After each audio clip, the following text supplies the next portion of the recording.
Hello बच्चों, कैसे हैं आप।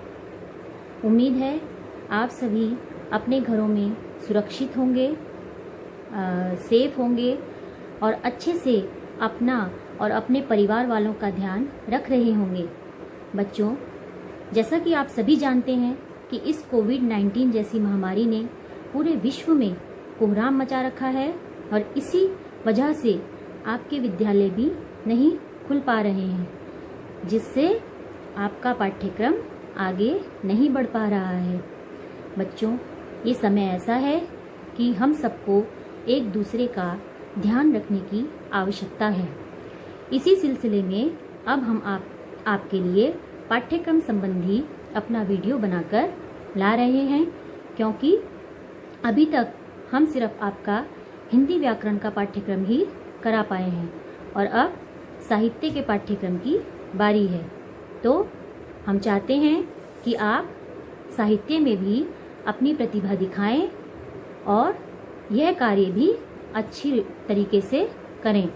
लेकिन कुछ बच्चे इसमें ऐसे हैं जो अभी इस गृह कार्य में अपना पूरा सहयोग नहीं दे रहे हैं।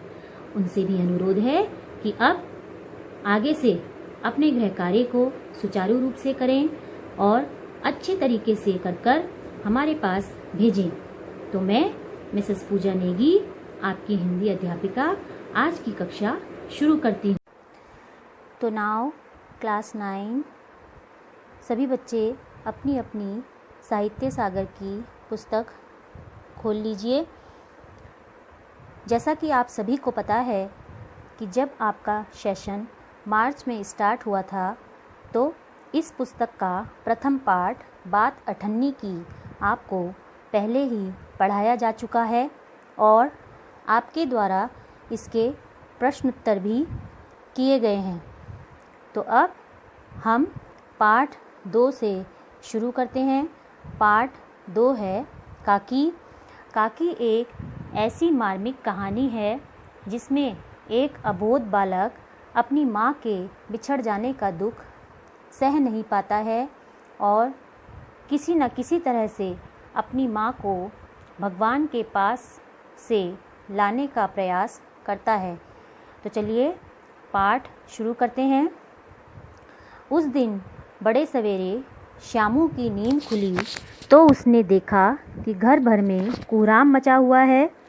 कोहराम मतलब उपद्रव, हल्ला गुल्ला, शोरगुल को बोलते हैं कोहराम। कोहराम मचा हुआ है। उसकी माँ नीचे से ऊपर तक एक कपड़ा ओढ़े हुए कंबल पर भूमि शयन कर रही है और घर के सब लोग उसे घेर कर बैठे बड़े करुण ढंग से विलाप कर रहे हैं। श्यामू जैसे ही सवेरे सवेरे उठा, इस पैराग्राफ का मीनिंग देखिए। श्यामू जैसे ही सवेरे सवेरे उठा उसने देखा कि सारे घर में हल्ला मचा हुआ है, बहुत सारी भीड़ जमा हो रखी है और उसकी माँ, जिनका नाम उमा है, उसकी माँ एक कपड़ा ओढ़े हुए है और कंबल पर भूमि शयन यानी कि ज़मीन पर लेटी हुई है और घर के सब लोग उसे घेर कर बैठे करुण ढंग से विलाप कर रहे हैं, यानी कि रो रहे हैं। अगला पैराग्राफ देखिए। लोग जब उमा को शमशान ले जाने के लिए उठाकर ले जाने लगे तब श्यामू ने बड़ा उपद्रव मचाया। लोगों के हाथ से छूटकर वह उमा के ऊपर जा गिरा। बोला, काकी सो रही हैं, उन्हें इस तरह उठाकर कहाँ लिए जा रहे हो? मैं ना जाने दूंगा। उसने देखा कि उसकी माँ को लोग शमशान ले जाने लगे। शमशान जहाँ आदमी को मरने के बाद ले जाया जाता है। तो श्यामू ने बड़ा ही शोरगुल मचाया, उपद्रव मचाया और जब वह यह सब कर रहा था तो अचानक लोगों के हाथ से छूटकर वह उमा के ऊपर, अपनी माँ के ऊपर जा गिरा। कहने लगा कि वह सो रही हैं, इन्हें परेशान मत करो, इन्हें उठाकर कहाँ लिए जा रहे हो? मैं ऐसा नहीं करने दूंगा, मैं इनको नहीं जाने दूंगा। अब देखिए आगे। लोग बड़ी कठिनता से उसे हटा पाए। काकी के दाह संस्कार में उसे नहीं जाने दिया। एक दासी राम राम कर उसे घर पर ही संभाले रही।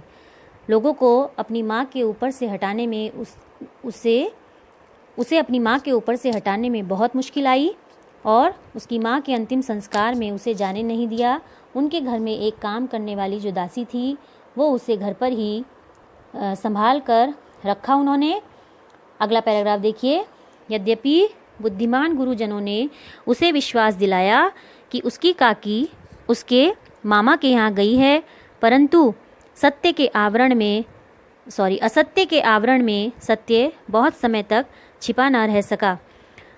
आसपास के जो बुद्धिमान गुरुजन मतलब आसपास के जो बुद्धिमान लोग थे उन्होंने उसे हर तरह से विश्वास दिलाने का प्रयास किया कि उसकी काकी जो है उसके मामा के यहाँ गई है, परंतु झूठ के आवरण में, आवरण मतलब पर्दा, झूठ के आवरण में सत्य जो है बहुत समय तक छिपा न रह सका। आसपास के अबोध बालकों के मुंह से वह प्रकट हो गया। आसपास के जो छोटे छोटे बच्चे थे उनके मुंह से यह सत्य प्रकट हो गया। यह बात उससे छिपी न रह सकी कि काकी कहीं नहीं ऊपर राम के यहाँ गई है। उसे धीरे धीरे यह पता चल गया कि उसकी जो माँ है वो कहीं नहीं गई बल्कि भगवान के पास चली गई है। काकी के लिए कई दिन तक लगातार रोते रोते उसका रुदन तो क्रमशः शांत हो गया, परंतु शोक शांत ना हो सका। अपनी माँ के लिए कई दिन तक लगातार रोते रोते उसका रोना क्रमशः बंद तो हो गया, खत्म तो हो गया, लेकिन उसके मन में जो शोक बस गया था वह शांत ना हो सका।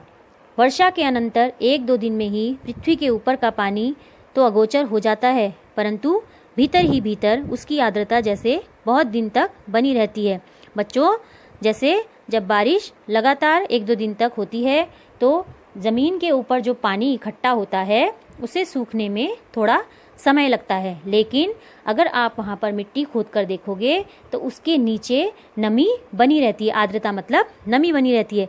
उसी तरह से श्यामू ऊपर से तो ठीक ठाक लगता था, लेकिन उसके मन में एक दुख समा गया था और वैसे ही उसके अंतःस्थल में वह शोक जाकर बस गया था कि उसकी माँ उसके साथ नहीं है।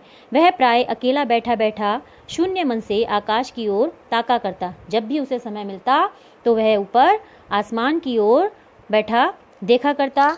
एक दिन उसने ऊपर आसमान में पतंग उड़ती देखी। ना जाने क्या सोचकर उसका हृदय एकदम खिल उठा। वो बैठा था, आकाश की ओर देख रहा था। अचानक उसकी नज़र जब आकाश पर गई तो उसने एक पतंग को उड़ते हुए देखा। तो अचानक उसके मन में कई स्वप्न आए और उसका हृदय एकदम से खिल गया। विश्वेश्वर के पास जाकर बोला, विश्वेश्वर जो उसके पिताजी थे उनके पास जाकर बोला, काका मुझे एक पतंग मंगा दो। उसने अपने काका से प्रार्थना की कि मुझे एक पतंग मंगा दीजिए। तो बच्चों, एक पेज आपको पढ़ाया, मैंने समझाया। आशा करती हूँ इतना आपको समझ में आया होगा।